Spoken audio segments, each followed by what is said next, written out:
জীবন দশায় দাঁতের ব্যথায় ভোগিনি এমন মানুষের সংখ্যা খুব কম। ছোট বাচ্চারা হতে পারে, একদম বৃদ্ধ বয়সে হতে পারে, যে কোনো বয়সে কিন্তু এই দাঁতের ব্যথার অভিজ্ঞতা অনেকেরই আছে। হ্যাঁ দর্শক, এটা নিয়ে কথা বলবো আমি ডাক্তার মোহাম্মদ আসাফুজ্জোহা রাজ, প্রতিষ্ঠাতা কলাবাগান রাজ ডেন্টাল সেন্টার ও প্রতিষ্ঠাতা পান্থপথ রাজ ডেন্টাল ওয়ার্ল্ড। দাঁতের ব্যথা কেন হয় এটা আগে আমাদের জানতে হবে। একটি দাঁত 3টি লেয়ার দিয়ে তৈরি। একদম বাইরের লেয়ারটিকে আমরা বলি এনামেল, যেটা হাসলে দেখা যায় সাদা অংশ। এরপরেই রয়েছে ডেন্টিন নামে একটি স্তর, সেটি কিছুটা ইয়েলোইশ বা হলুদ হয়ে যায়। যাদের বয়স একটু বাড়তে থাকে, এনামেল ক্ষয় হয়, তাদের দাঁত কিন্তু হলুদ হলুদ হয়ে যায়, মানে তাদের যেই ভিতরের স্তরটি ওটি অনেকটা ক্ষেত্রে এক্সপোজ হতে থাকে, তখন হলুদ লাগে।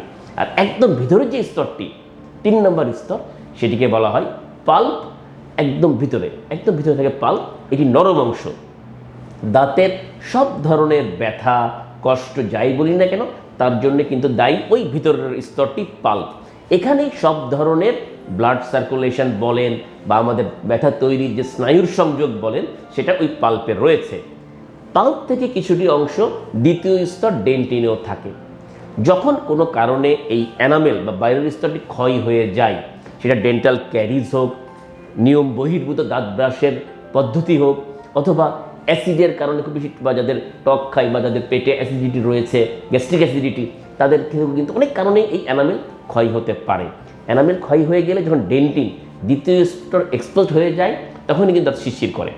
মিষ্টি খেতে গেলে, চা খেতে গেলে শিরশির করে, উফ করে ওঠে অনেকেই। আইসক্রিম খেতে গেলে এটি হয় যখন দাঁতের এনামেলটি ক্ষয় হয়ে যায়। এরপর যখন ওই এনামেল থেকেও সংক্রমণ বা প্রদাহ তাদের মধ্যে চলে যায় পাল্পে, তখন সিভিয়ার ব্যথা হয়। অনেক গবেষণা বলছে যে বাচ্চা হওয়ার যে ব্যথা, তার চেয়েও কিন্তু মারাত্মক ব্যথা হতে পারে এই দাঁতের ব্যথা। যারা এই কষ্টে ভুগেছেন তারাই বুঝে যে কী ধরনের ব্যথা। সাধারণত ব্যথাটি রাত্রেবেলায় বেশি হয়, ঘুমাতে গেলেই হঠাৎ করে সিভিয়ার ব্যথা, ঘুম ভেঙে যায়, কোনো কিছুতেই ব্যথা কমে না। অনেক সময় ঠান্ডা পানি মুখে নিলে কিছুটা ব্যথার উপশম হয়। সেক্ষেত্রে মানুষ কী করবে? কারণ সহজে তো ডাক্তারের কাছে যেতে পারছে না সকাল না হওয়া পর্যন্ত, কিন্তু সেই সময় তো ব্যথা কমাতে হবে। আমরা বলি যে বয়স কত চিন্তা করে, একদম বাচ্চা হলে হয়তো প্যারাসিটামল গ্রুপের সিরাপ বা একটু বয়স হয়ে গেলে একটা প্যারাসিটামল ট্যাবলেট খেয়ে সাময়িক ব্যথা কমাতে পারে। একান্ত না থাকলে ভাষায় যদি কোনো লং থাকে, লংটাকে একটু গুঁড়া করে একটু অলিভ অয়েল তেল থেকে মিক্স করে যদি সেই গর্তে, দাঁতের যেখানে দেখা যাচ্ছে গর্ত, যেখানে ব্যথা হচ্ছে, সেখানে দিলে হয়তো সাময়িক ব্যথা কমবে, বাট এটা স্থায়ী কমবে না। এর জন্য প্রয়োজন সঠিক চিকিৎসা। একটি কথা না বললেই নয়, একটি দাঁতের গর্ত থেকে যখন ব্যথা শুরু হয়ে যায়, সেই দাঁতকে ওষুধ খেয়ে স্থায়ীভাবে সেটাকে ভালো করার কোনো সুযোগ পৃথিবীতে এখন আবিষ্কার হয়নি। তার জন্য আপনাকে অবশ্যই ডেন্টাল চিকিৎসকের পরামর্শ মতো চিকিৎসা করিয়ে নিতে হবে। আর সেই চিকিৎসাটি কি? সেটি হচ্ছে এন্ডোডন্টিক চিকিৎসা বা রুট ক্যানাল চিকিৎসা। আনন্দের সাথে বলা যায়, আমাদের দেশে কিন্তু একদম প্রান্তিক জনগণও এখন চাইলে এই চিকিৎসাটির সফল রেজাল্ট পেতে পারে।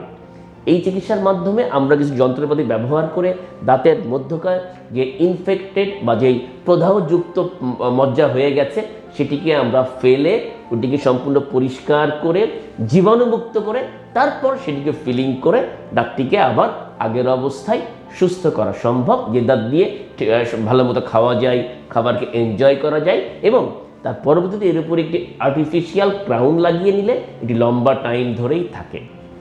হ্যাঁ দর্শক, আমাদের ভিতরে যাদের এই দাঁতে শিরশির করা কেবল শুরু হয়েছে বা গর্ত হয়েছে, একটু খাবার জমছে, আমরা দেরি না করে চিকিৎসকের পরামর্শ নিলে যদি আমি এটাকে চিকিৎসা করিয়ে নেই, তাহলে কিন্তু আমাদেরকে এই যে মজ্জা আক্রান্ত হওয়ার জন্য ওয়েট করতে হয় না। রুট ক্যানাল নিয়ে চিকিৎসা করানোর মতো একটি অপেক্ষিত ব্যয়বহুল লম্বা চিকিৎসার মধ্যে পড়তে হয় না। সুতরাং দাঁতের চিকিৎসা সময় মতো করিয়ে নিতে হবে। আর ব্যথা শুরু হয়ে গেলে সেটাকে ফেলে দেওয়ার সিদ্ধান্ত না নিয়ে রুট ক্যানাল চিকিৎসার মাধ্যমে সেটাকে রাখতে হবে। কারণ মুখে 32 দাঁতের মধ্যে 4টি আক্কেল দাঁত ছাড়া বাকি 28টা দাঁতে কিন্তু রয়েছে আলাদা আলাদা ফাংশন। একটি হারিয়ে ফেললেই তখন আপনি বুঝতে পারবেন আপনি কী হারালেন। খেতে যেমন অসুবিধা হবে, মুখের আকৃতি চেঞ্জ হয়ে যেতে পারে, অন্য দাঁত এলোমেলো হয়ে যেতে পারে, দাঁতের ফাঁকে খাবার ঢুকতে পারে, সহ নানা ধরনের সমস্যা কিন্তু তৈরি হতে পারে। শুধু মুখের মধ্যে না, এই দাঁত না থাকলে আমাদের নানা ধরনের মানসিক সমস্যা কিন্তু তৈরি হয়। আমরা স্মৃতিশক্তি লোপ পেতে পারে, কাজ করার আগ্রহ কমে যেতে পারে, আত্মবিশ্বাস কমে যেতে পারে। এটা আমার কথা না, এটা বিভিন্ন গবেষণায় উঠে আসছে। সুতরাং দাঁতকে রাখার চেষ্টা করতে হবে, দাঁতে যাতে রোগ না হয় সেই চেষ্টা করতে হবে। ধন্যবাদ সবাইকে।